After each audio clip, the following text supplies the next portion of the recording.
მოგესალმებით მეგობრებო, ჩვენ კვლავ ვიმყოფებით ქირურგიის ეროვნულ ცენტრში, კლინიკაში, რომელიც ლიდერია არა მხოლოდ საქართველოში, არამედ სრულიად აღმოსავლეთ ევროპაში და ძალიან საინტერესო აპარატზე მინდა გესაუბროთ. ეს გახლავთ ეკოენდოსკოპიის აპარატი EU-MIS3, რომელიც არის ბოლო თაობის და არის ერთადერთი საქართველოში. უფრო დეტალურად ამ აპარატის შესახებ ჩვენს შეკითხვებს პასუხს გასცემს ექიმი ენდოსკოპისტი ბატონი შალვა სამხარაძე. მოგესალმებით ბატონო შალვა.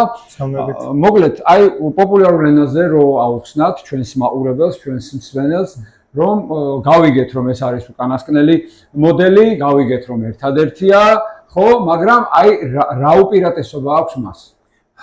ენდოსონოგრაფი საერთოდ არის აპარატურა, რომელიც იყენებს ენდოსკოპიის და ულტრაბგერის ერთობლიობას.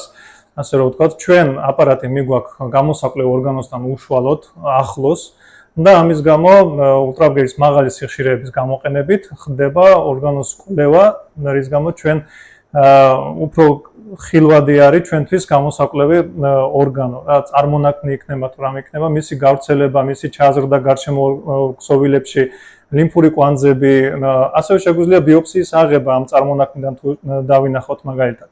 და საერთოდ ითვლება ოქროს სტანდარტად პანკრეასის დაავადებების დიაგნოსტიკაში. იქნება წარმონაქმნი თუ ქრონიკული პანკრეატიტი, ან მწვავე პანკრეატიტი. კიდევ რა პათოლოგიებია? მაგალითად ნაწლავის პათოლოგიებზე თუ არის ინფორმაცია? კი, ეს არის ერთადერთი, მისი უნიკალურობა არის მაშინ, რომ არის ერთადერთი მეთოდი, რომელიც კუჭ-ნაწლავის და საყლაპავის კედლის შრეებს გვანახებს. და ამით ჩვენ შეგვიძლია ვთქვათ, თუ არის კუჭის წარმონაქმნი, შეგვიძლია მისი ტესტადირება მოვახდინოთ, ან დავინახოთ, რომელ შრეში არის ჩაზრდა, თუ კუნთოვანი შრე, სეროზული შრე, გარშემო ორგანოებში არის თუ არა, ამით ტესტადია დავადგინოთ და შემდეგ შევარჩიოთ უკვე კურნალობის სწორი ტაქტიკა. ხელოვნური ინტელექტის ჩართულობაზეც უნდა ვთქვათ აუცილებლად, რომ შეუძლია ასე ვთქვათ იწინასწარმეტყველოს, ხო, რომ ჯერ პათოლოგიური პროცესი არ ჩანდეს, მაგრამ რაღაცა ყალიბდება, ხო? აი ამაზეც რო გითხრათ რა. კი, ეხოსკოპიურად შეგვიძლია, მას აქვს ხელოვნური ინტელექტი, რომელიც ეხოსკოპიურად შეიძლება მიგვითითოს, არის თუ არა, ვთქვათ, წარმონაქმნი ვარაუდით ავთვისებიანი თუ კეთილთვისებიანი ჩვენი კვლევის დროს.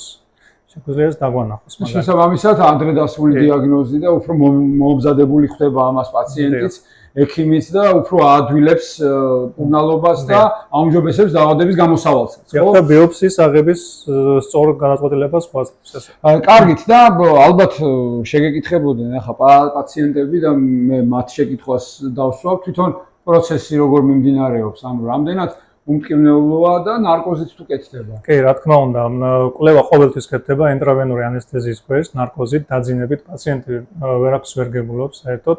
და ჩვენც ექიმიც წნარადვაც, ასე რომ ვთქვათ, წნარად შვიდად ვატარებთ კვლევას და პაციენტიც ვერაფერს ვერ გებულობს.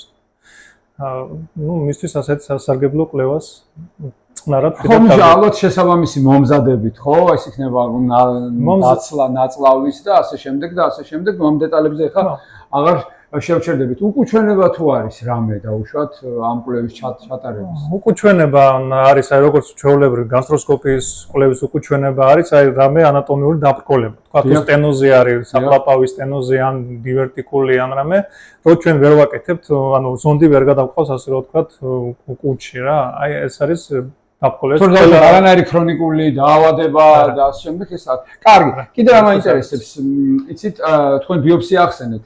და აი ბიოპსიის გარდა ენდოსკოპიური მცირე მასშტაბის ოპერაციების ჩატარების საშუალებას თუ იძლევა? კი, მცირე და დიდი ოპერაციებისაც ჩვენ მაგალითად პანკრეასის ქრონიკული პანკრეასის კისტა, როდესაც ყალიბდება, ჩვენ შეგვიძლია მისი დრენირება გავაკეთოთ. არის მაგის სტენტები სპეციალური და შიგნიდან დავადრენიროთ, რომ ეს დიდი ოპერაცია ავაცილოთ პაციენტს ავარიდოთ თავიდან. შეგვიძლია ასევე ხოლიდოხის დრენირებას გავაკეთოთ და თქვათ გარედან დრენირებას ავაცილოთ თავიდან პაციენტს, როდესაც გარედან დრენირება უკეთდება და მე ნაღველს სვამს ხოლმე პაციენტი და ამით იტანჯება რა. ჩვენ შეგვიძლია ეს თავიდან ავაცილოთ, შიგნიდან გავაკეთოთ დრენირება და პაციენტი ასე რომ თქვათ კარგად იქნება. ეს წარმონაქმნების დისკომფორტი ონკოლოგიური პაციენტი მოხსნილია. კარგით და ბოლოსკენ, ანუ როგორ უნდა მოგმართონ პაციენტებმა, ანუ პირდაპირ თქვენთან დაუშვათ, მე თუ მაქვს რაიმე დისკომფორტი ან რაიმე სიმპტომატიკა, რას უნდა მივაქციო ყურადღება, ანუ რა არის საგანგაშო თქვენთან მოვიდე, თუ ჯერ უნდა მივიძეთ ოჯახის ექიმთან, გასტროენტეროლოგთან და შემდეგ მოვხვდებით თქვენ. კი, აი ეს კვლევა არის მეორადი დიაგნოსტიკის კვლევა რა. ჯერ უნდა მივიდეს თქვათ გასტროენტეროლოგი იქნება, ონკოლოგი ან თუ რამე დაუდგინდა თქვათ მუსლის ეხოსკოპიით.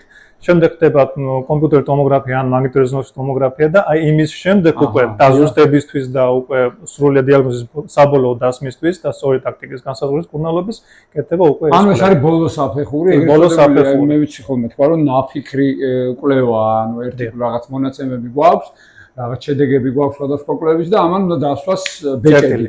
ამ აპარატმა უნდა დასვას წერტილი. მოკლედ მგონია რომ ძალიან საინტერესო ინფორმაცია მივაწოდეთ ჩვენს მოსახლეობას. რა თქმა უნდა, მე პირველ რიგში უსურვებ ყველას ჯანმრთელობას და არავის არ დაჭირდეს არანაირი აპარატი, მაგრამ სამწუხაროდ ასე არ ხდება და თუ კი ეს სიმპტომატიკა იქნება, ოქროს სტანდარტია, ერთადერთი გახლავთ ყოველ შემთხვევაში ჯერჯერობით საქართველოში და უნდა მიმართოთ ქირურგიის ეროვნულ ცენტრს. მე მინდა ძალიან დიდი მადლობა გადაუხადო ჩემს რესპონდენტს, ექიმ ენდოსკოპის ბატონ შალვა სამხარაძეს. დიდი მადლობა. მეც მადლობა ბატონ ოთარ.